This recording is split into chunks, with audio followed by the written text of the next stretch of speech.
नमस्कार, आप देख रहे हैं हिंदी खबर। आपके साथ में हूं वंदना स्रोही। वैश्विक महामारी कोरोना का कहर छत्तीसगढ़ में भी तेजी से पांव पसार रहा है। छत्तीसगढ़ में हर दिन कोरोना के चलते मौत के मामले सामने आ रहे हैं, जिससे सरकार और जनता की चिंता भी बढ़ गई है। कोरोना के बढ़ते प्रकोप को रोकने के लिए प्रदेश सरकार लगातार प्रयास कर रही है, लेकिन विपक्ष सरकार पर हमलावर है। बीजेपी नेता अजय चंद्राकर ने कहा कि विभागीय मंत्री को अपने विभाग की जानकारी नहीं होती, ऐसे में जरूर कोई अदृश्य शक्ति काम कर रही है। तो वहीं रायपुर सांसद सुनील सोनी ने सरकार से हाथ जोड़कर अपने इलाके की जनता को कोरोना से बचाने की मांग कर दी। वहीं सरकार के मंत्री इन आरोपों को सिरे से खारिज कर रहे हैं। पहले आप रिपोर्ट देखिए, पूरा मामला समझिए, उसके बाद करेंगे चर्चा की शुरुआत। रायपुर लोकसभा का मेरा मुख्यमंत्री जी से मैं हाथ जोड़ के निवेदन करता हूं, इसको लोकसभा को बचा लीजिए आप। इससे ज्यादा भी घमंड अहंकार के आधार पर बात नहीं कर रहा हूं, मैं निवेदन कर रहा हूं। आज हम असहाय हैं। चलिए चर्चा की शुरुआत करेंगे। तमाम खास मेहमान हमारे साथ जुड़ चुके हैं, परिचय आपसे करा दें। संजीव शुक्ला जी हमारे साथ जुड़े हैं, नेता हैं कांग्रेस के, बहुत स्वागत है आपका। हमारे साथ संजय श्रीवास्तव जी जुड़े हैं, प्रवक्ता हैं भारतीय जनता पार्टी के, आपका बहुत स्वागत। राम अवतार तिवारी जी हमारे साथ मौजूद है, वरिष्ठ पत्रकार हैं, आपका भी स्वागत। शुरुआत संजीव जी आप से करूंगी। विपक्ष लगातार सरकार को घेर रहा है, तमाम आरोप लगाए जा रहे हैं कि जो इंतजाम कोरोना को रोकने के लिए सरकार को करने चाहिए थे वो इंतजाम नहीं किए जा रहे हैं। लोग हाहाकार मचा रहे हैं क्योंकि कोरोना के कारण लोगों की चिंता बढ़ गई है, लोग घबराए हुए हैं। आपके चैनल के माध्यम से आपके सभी व्यूअर्स को जय जोहार, नमस्कार। लहजे में बदजुबानी, चेहरे पर नकाब लिए मिलते हैं। लहजे में बदजुबानी, चेहरे पर नकाब लिए मिलते हैं। जिनके खुद के रिकॉर्ड पूरे भ्रष्ट हैं, वो हमारे हिसाब लिए फिरते हैं। ये कौन लोग हैं? सूपा बोले तो बोले, चलनी भी बोले छेद है। अभी मैं सुन रहा था भाजपा सांसद आदरणीय श्री सुनील सोनी जी आरोप लगा रहे थे। इनको आरोप लगाने का अधिकार भी नहीं है। जिस छत्तीसगढ़ की जनता ने इनको चुनाव लड़ाया, इनको चुनाव जिताया, और उस जनता के लिए पूरे जो पहले लॉकडाउन जो प्रधानमंत्री जी के द्वारा किया गया था, पूरे लॉकडाउन के दरमियान इनके द्वारा कोरोना से लड़ने के लिए कोई भी कदम नहीं उठाया गया।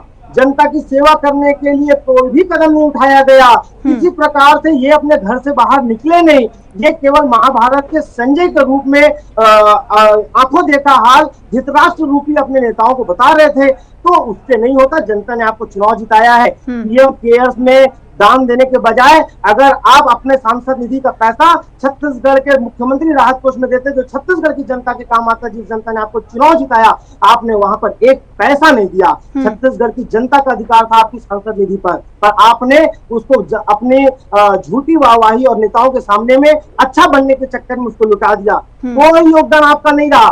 बीजेपी सांसद से पूछना चाहता हूँ कि क्या उन्होंने कभी अपने प्रधानमंत्री जी से इस बात को कहा कि आप कह रहे हैं कोरोना से जंग लड़ना है, और इस जंग में जो सबसे बड़ी हथियार है हमारे पीपीई सूट, हमारे लिए मास्क, हमारे लिए सैनिटाइजर, हमारे लिए वेंटिलेटर्स, कभी इनको जीएसटी से दायरे से बाहर कीजिए नरेंद्र मोदी जी। क्या किसी सांसद ने कोई बात कही है? अरे बात करने की बात तो छोड़िए। जो लोग कोरोना की लड़ाई यहाँ पर लड़ रहे हैं, कोरोना की जंग में साथ दे रहे हैं साथी लोग, इनके लेकिन संजीव जी सांसद महोदय तो अपने आप को असहाय बता रहे हैं, कह रहे हैं कि हम खुद नहीं मदद कर पा रहे हैं, इसलिए हम राज्य सरकार से अनुरोध कर रहे हैं कि हाथ जोड़कर मदद कीजिए हमारे इलाके की जनता की। क्या करना है? और छत्तीसगढ़ की सरकार ने अपने पूरे प्लान के हिसाब से काम कर रही है। जैसे जैसे आप देख रहे हैं कि यहाँ पर रिकवरी रेट छत्तीसगढ़ के टॉप पे है। छत्तीसगढ़ में मृत्यु दर सबसे ज्यादा कम है। इस बात की हमें खुशी है, और भूपेश बघेल जी हैं तो हमें भरोसा। ठीक है संजय, समस्या होती है और सबसे ज्यादा मौतें क्वारंटाइन सेंटर में करी हुई है। तो पहला वाले भी किसी का आता है तो छत्तीसगढ़ राज्य है। ठीक है संजीव जी इस पर जवाब देना चाह रहे हैं। ठीक है संजय जी रुक जाइए, संजीव जी को बोलने दीजिए, उसके बाद राम अवतार जी मैं आपके पास आ रही हूँ। ठीक है संजीव जी आप बोले।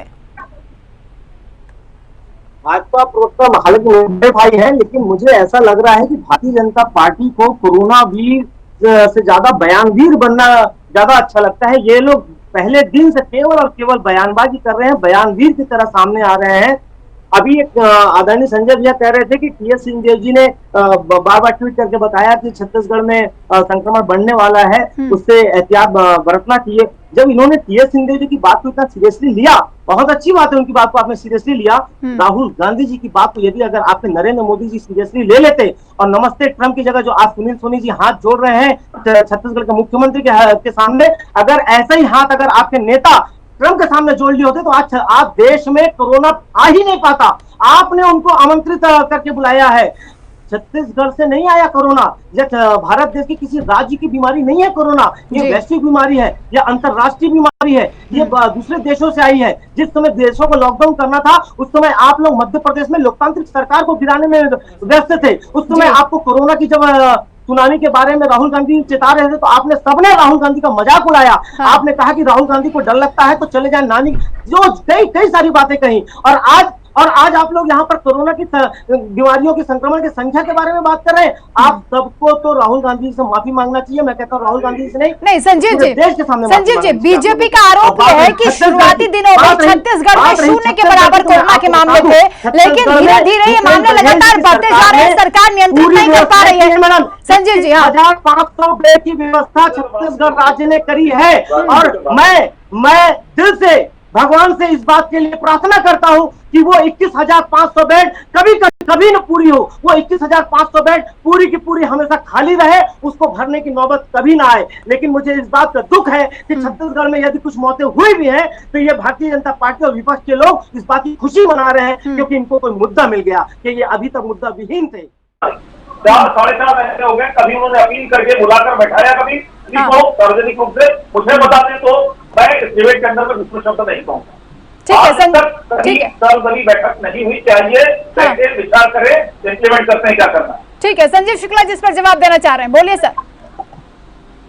आदरणीय संजय भैया ने कहा कि सर्वदलीय बैठक बुलाई क्या हो, तो जब काम करने की सामने वाले की नियत ही नहीं दिख रही तो उसको बुलाने का कोई मतलब नहीं है, समय बर्बाद करने का। जब देख रहे हैं कि जब पहले लॉकडाउन में जब कोरोना आया था उस समय इनके सारे सांसदों ने अपने छत्तीसगढ़ के कोष देना छोड़ करके पीएम केयर्स में जाकर के जो 4 दिन पहले बना था उसमें दान दे दिया और केवल नरेंद्र मोदी जी के सामने अपना नंबर बढ़ाने के लिए, तो उसमें उनकी नियत दिख गई। पूरे लॉकडाउन में ये लोग कहीं पर भी मैदानी रूप में नहीं दिखे, ना मास्क बांटते दिखे, ना खाना परोसते दिखे, ना कहीं पे कोई व्यवस्था करते दिखे। तो इनकी नियत साफ समझ में आ गई कि ये केवल बयानवीर बन के सामने आएंगे, ये केवल बयान करेंगे, ये पीठ पीछे हमला करेंगे। इसलिए ऐसे लोगों को किसी प्रकार से सकारात्मक कार्य में नहीं लगाया जा सकता, ये हमारा विवेक था।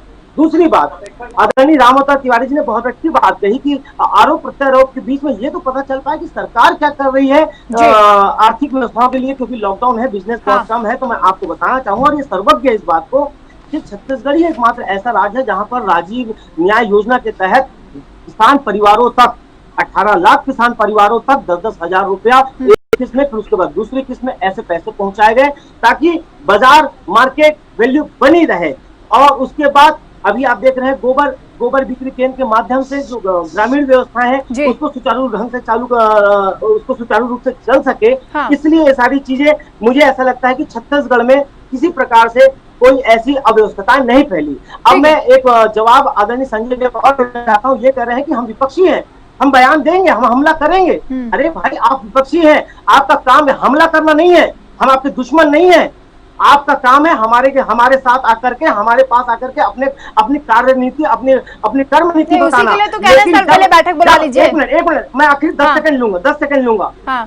केंद्र सरकार के हिसाब से हम विपक्ष में हैं और जब हम लोगों ने नरेंद्र मोदी के खिलाफ में आवाज उठाई कि आप नमस्ते ट्रम्प मत करवाइए, इससे कोरोना इस देश में फैल सकता है, आप मध्य प्रदेश में सरकार गिराने जा रहे हैं, ये सब मत कीजिए, कोरोना फैल रहा है। उस समय ये भारतीय जनता पार्टी के लोग कहते थे कि नहीं, बयानबाजी नहीं करना है, ये हमला करने का समय नहीं है, ये आपस में काम करने का समय है। आज जब विभक्त हो गई चीजें, जब देश के अंदर में कई हजार मौतें हो गई, तो आप लोग आकर के पहले खाली पीट रहे थे, आजकल अपना सर पीट रहे हो।